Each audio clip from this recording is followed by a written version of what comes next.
Hello guys, this is Amita. Welcome to Tech Master Me. Our subject is Advanced Communication System and the topic is fiber optics.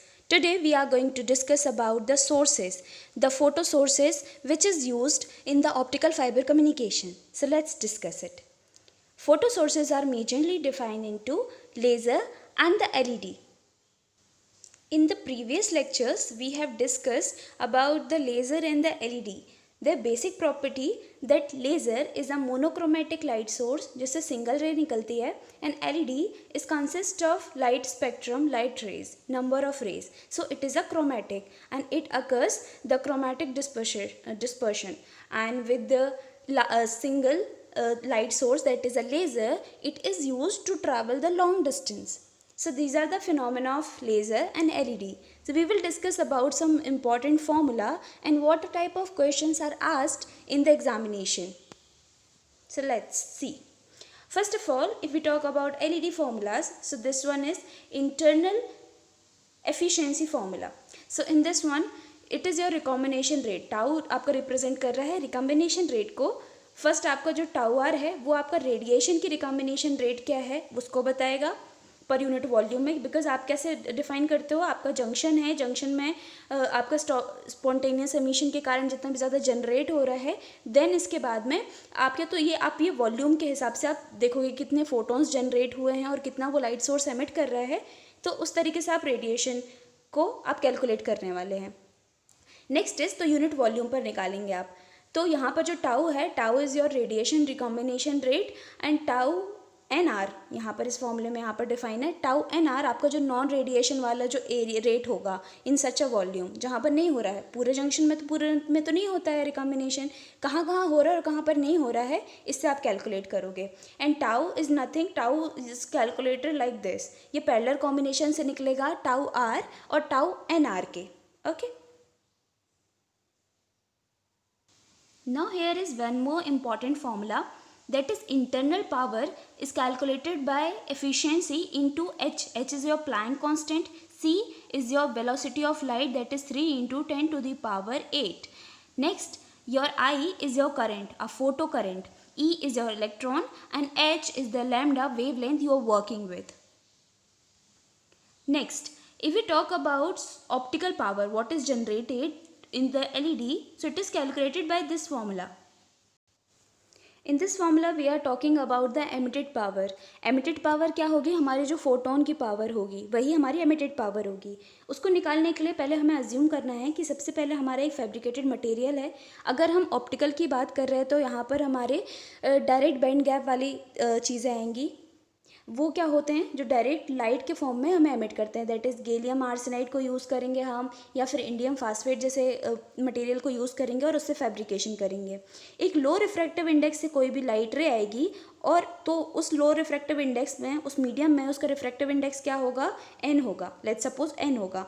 और ये जो fabricated material है like S gallium arsenide अगर मैंने लिया हुआ है तो यहाँ पर उसका रिफ्रैक्टिव इंडेक्स मैं सपोज करती हूँ एन एक्स है. तो n से nx में आने पर उसका एमिटेड पावर क्या होगा, उसका फॉर्मूला को कैलकुलेट करने के लिए ये है. P इंटरनल की बात हम कर चुके हैं लास्ट स्लाइड में. यहाँ पर हमने लिया है Fn, your function of your refractive index, उसका स्क्वायर, रिफ्रैक्टिव इंडेक्स का स्क्वायर करेंगे और उसके बाद में 4 into n x. N x is what, your fabrication जो मटेरियल है उसका रिफ्रैक्टिव इंडेक्स, तो उसका स्क्वायर करेंगे एन एक्स का whole square.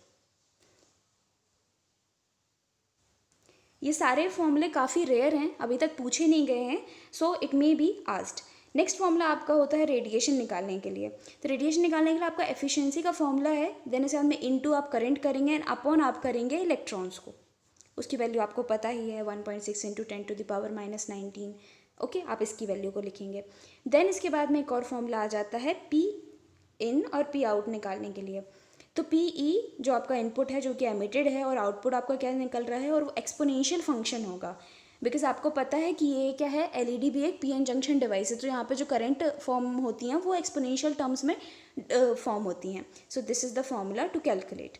Next R O and D B, the power optical power कितनी ज़्यादा निकल रही है अपॉन ऑप्टिकल पावर कितनी ज़्यादा अंदर आई, उसको आप क्या बोल दोगे, उसको आप गेन को निकाल लोगे in terms of D B. तो डी बी लेने के लिए यहाँ पर क्या करना है, आपको 10 को यूज़ करना है. ओके.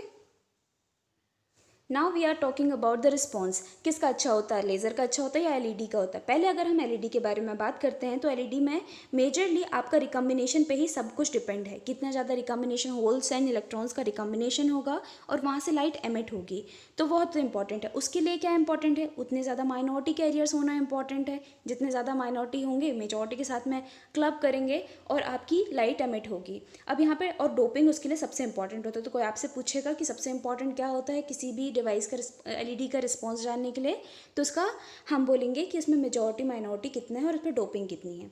हेविली डोप्ड अगर आप इतना रखते हैं गैलियम आर्सेनाइड को, तो टिपिकली वो 1 से लेके 10 नैनोसेकंड के बीच में आपको वैल्यू रिस्पॉन्स टाइम देगा, विच इज़ लिटरली लो।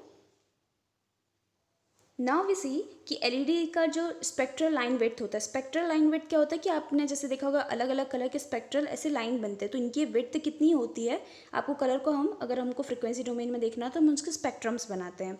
ये स्पेक्ट्रम की विड्थ कितनी होगी, 20 होगी एंड 50 होगी, 50 तक जाएगी, 50 तक कब जाएगी, और रेंज क्या होगी उसके लैम्डा के लिए 0.8 से लेके 0.9 माइक्रोमीटर। ये बहुत इंपॉर्टेंट पॉइंट है आपके प्री के लिए, पूछे जा सकते हैं। ओके और समटाइम्स तो आपको एज्यूम कुछ क्वेश्चंस में जो कि कम ही होते हैं, क्वेश्चन लोग अटेम्प्ट करते हैं उस टाइप के क्वेश्चंस में वो आपसे अज्यूम करते हैं कि आपको इतनी वैल्यू शायद पता हो, तो ये काइंड ऑफ थिंग है, ये आपको ओके इंपॉर्टेंट हो सकता है प्री के लिए। Next, bandwidth length product is 100 and 160 megahertz kilometre. ये हमारा बैंडविथ लेंथ प्रोडक्ट है, ये हमारी स्पेशलिटी है, ये हमें अच्छा प्रोवाइड करवाता है ऑप्टिकल फाइबर। तो ये पैरामीटर बहुत इंपॉर्टेंट है हमारा बैंडविथ लेंथ प्रोडक्ट किसी भी सोर्स के क्लासिफिकेशन के लिए, कि हम उसको क्यों प्रेफर कर रहे हैं। Here comes a very important phenomena that is non zero extinction ratio. ये क्या बताता है, ये बताता है कि मेरे अब हम सेंड तो करेंगे डिजिटल फॉर्म में, तो डिजिटल फॉर्म में सेंड करने के लिए 0 बिट को सेंड करने के लिए कितनी एनर्जी लगने वाली है या पावर लगने वाली है, और 1 बिट को सेंड करने के लिए कितनी एनर्जी या पावर लगने वाली है, इन दोनों के रेशियो को हम बोलते हैं extinction ratio. The extension ratio की वैल्यू हम टिपिकली 0.05 से लेके 0.1 के बीच में लेते हैं। जितनी ज़्यादा लो होगी उतनी ज़्यादा अच्छी होगी। क्यों? क्योंकि अगर आपकी वैल्यू हाई होगी तो वो नॉइज़ क्रिएट करेगा, नॉइज़ पेनल्टी के जैसे शो होगा। क्यों होगा? क्योंकि आपकी 0 बिट में तो कोई भी इन्फॉर्मेशन स्टोर नहीं है, आपके सिर्फ 1 पर है। तो अगर 0 को आपको सेंड करने के लिए कोई पावर यूज़ हो रही है, वेस्ट हो रही है, तो फिर तो वो तो ख़राब है। तो सिस्टम, आइडियल सिस्टम क्या होगा जिसके लिए एक्सटिंक्शन रेशियो 0 होगा। Okay, this is very important point. एक एलईडी के लिए उसका response time, spectral width and non extinction ratio, ये तीनों तो बहुत इंपॉर्टेंट पॉइंट हो गए, लेकिन इसके अलावा भी बहुत सारे पॉइंट होते हैं जिसके लिए हम एलईडी को प्रेफर करते हैं। उसका मैन्युफैक्चरिंग ईजी होता है, ईजिली अवेलेबल होता है, कॉस्टली नहीं होता है, ये सारे पैरामीटर्स भी। एंड आपको क्रोमेटिक लाइट को मेंटेनेंस में बहुत ज़्यादा लगेगा आपको, लेकिन आप शॉर्ट डिस्टेंस के लिए यूज़ कर सकते हो एलईडी को। ये सारे पैरामीटर्स होते हैं, मल्टी मोड, मल्टीपल रेज को भेज सकते हो। तो ये सारे पैरामीटर्स बहुत इंपॉर्टेंट होते हैं जब आप चूज़ करते हो कि आपको ऑप्टिकल सोर्स क्या करना है या क्या यूज़ करना है। तो वो बेसिकली डिपेंड करता है किस पर्पज़ के लिए आप ऑप्टिकल फाइबर को यूज़ कर रहे हैं। So in this class we have discuss about the LEDs. In the next lecture we will discuss about laser. So thank you so much to listening to this video. Hope you like it. Thank you so much. Stay focused, stay happy, like, share and subscribe my channel.